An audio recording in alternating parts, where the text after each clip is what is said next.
Hello നമസ്കാരം. ഇന്ന് നമ്മൾ സംസാരിക്കാൻ പോകുന്നത് വലിയ ഹൈപ്പോടെ തിയേറ്ററുകളിലെത്തിയ ഒരു ബിഗ് ബഡ്ജറ്റ് ചിത്രത്തെക്കുറിച്ചാണ്. വിഷ്ണു മഞ്ജു നായകനായ കണ്ണപ്പ എണാതാകണ. റിലീസിന് മുൻപേ വലിയ ചർച്ചയായ ഈ ചിത്രം ഒരുപാട് പ്രത്യേകതകളോടെയാണ് പ്രേക്ഷകരിലേക്ക് എത്തിയത്. ജൂൺ 27-നാണ് ചിത്രം ലോകമെമ്പാടും റിലീസ് ചെയ്തത്. ആരാണ് കണ്ണപ്പ? ശിവഭഗവാന്റെ വലിയ ഭക്തനായിരുന്ന കണ്ണപ്പയുടെ ഐതിഹാസിക കഥയാണ് ഈ ചിത്രം പറയുന്നത്. പുരാണവും ഫാന്റസിയും വൈകാരിക നിമിഷങ്ങളും ഒരുപോലെ ചേർത്തൊരുക്കിയ ഒരു മിത്തോളജിക്കൽ ഫാന്റസി ചിത്രമാണിത്. 200 കോടി രൂപ ബഡ്ജറ്റിൽ ഒരുങ്ങിയ ഈ ചിത്രം സംവിധാനം ചെയ്തിരിക്കുന്നത് മുകേഷ് കുമാർ സിംഗ് ആണ്. വിഷ്ണു മഞ്ജു തന്നെയാണ് ചിത്രത്തിന്റെ കഥയും തിരക്കഥയും ഒരുക്കിയിരിക്കുന്നത്. ഈ സിനിമയുടെ ഏറ്റവും വലിയ ആകർഷണം ഇതിലെ താരനിരയാണ്. വിഷ്ണു മഞ്ജു ടൈറ്റിൽ റോളിൽ കണ്ണപ്പയായി എത്തുന്നു. എന്നാൽ പ്രേക്ഷകരെ ഏറ്റവും കൂടുതൽ ആകർഷിച്ചത് ചിത്രത്തിലെ അതിഥി താരങ്ങളാണ്. നമ്മുടെ സ്വന്തം മോഹൻലാൽ കിരാതനായും പാനിന്ത്യൻ സ്റ്റാർ പ്രഭാസ് രുദ്രനായും Bollywood superstar Akshay Kumar ശിവനായും ചിത്രത്തിൽ എത്തുന്നുണ്ട്.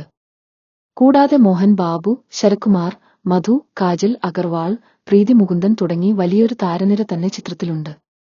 ഈ വലിയ താരസാന്നിധ്യം ചിത്രത്തിന് വലിയ ഹൈപ്പ് നൽകിയിരുന്നു.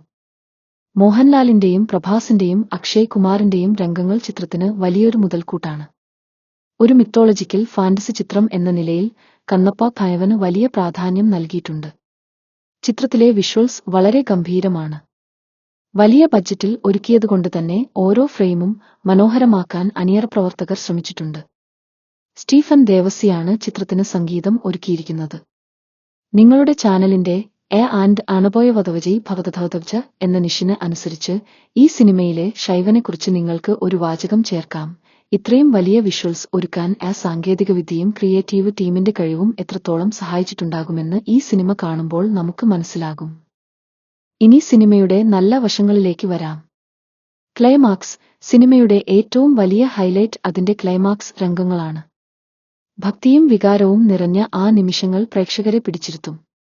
പ്രഭാസിന്റെ സാന്നിധ്യം, പ്രഭാസിന്റെ ഭാഗങ്ങൾ ചിത്രത്തിന് വലിയൊരു ഉണർവ് നൽകുന്നുണ്ട്. അദ്ദേഹത്തിന്റെ സ്ക്രീൻ പ്രസൻസ് എടുത്തുപറയേണ്ടതാണ്. വിഷ്വൽ ഗ്രാൻഡർ ഖനന്റെ സഹായത്തോടെ ഒരുക്കിയ ദൃശ്യങ്ങൾ ചിത്രത്തിന് വലിയൊരു ഭംഗി നൽകുന്നു. ഓരോ ഫ്രെയിമും മനോഹരമാണ്. മോഹൻലാലിന്റെ അതിഥിവേഷം മലയാളികൾക്ക് ഒരു പ്രത്യേക സന്തോഷം നൽകും. അദ്ദേഹത്തിന്റെ സാന്നിധ്യം ചിത്രത്തിന് കൂടുതൽ കരുത്ത് നൽകുന്നു. എന്നാൽ ചിത്രത്തിന് ചില പോരായ്മകളുമുണ്ട്. മന്ദഗതിയിലുള്ള തുടക്കം. സിനിമയുടെ ആദ്യ 1.5 മണിക്കൂർ അല്പം മന്ദഗതിയിലാണ് നീങ്ങുന്നത്. ഇത് പ്രേക്ഷകരെ ചിലപ്പോൾ മടുപ്പിച്ചേക്കാം. ക്ലൈമാക്സിലേക്ക് എത്താൻ കുറച്ച് ക്ഷമ ആവശ്യമാണ്.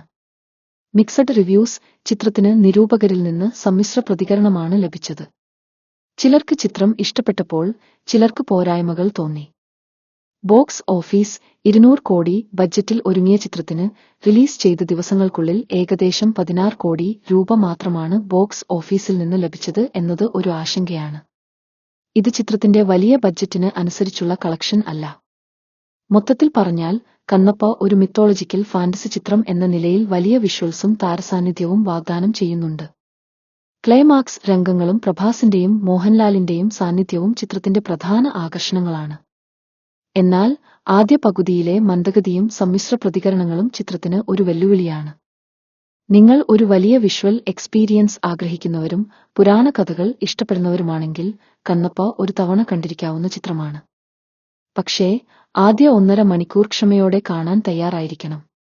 കണ്ണപ്പ സിനിമയെക്കുറിച്ച് നിങ്ങളുടെ അഭിപ്രായങ്ങൾ എന്തൊക്കെയാണ്? നിങ്ങൾ ചിത്രം കണ്ടോ? ഇഷ്ടപ്പെട്ടോ ഇല്ലയോ?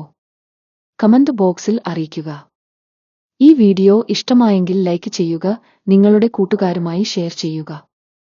ഇതുപോലുള്ള കൂടുതൽ സിനിമ വിശേഷങ്ങൾക്കും ഭവയും ക്രിയേറ്റിവിറ്റിയും ചേർന്നുള്ള വീഡിയോകൾക്കുമായി സീൻ ഒരു സീൻ ചാനൽ സബ്സ്ക്രൈബ് ചെയ്യാൻ മറക്കരുത്. ബെൽ ഐക്കൺ കൂടി അമർത്തുക. അപ്പോൾ പുതിയ വീഡിയോകൾ വരുമ്പോൾ നിങ്ങൾക്ക് നോട്ടിഫിക്കേഷൻ ലഭിക്കും.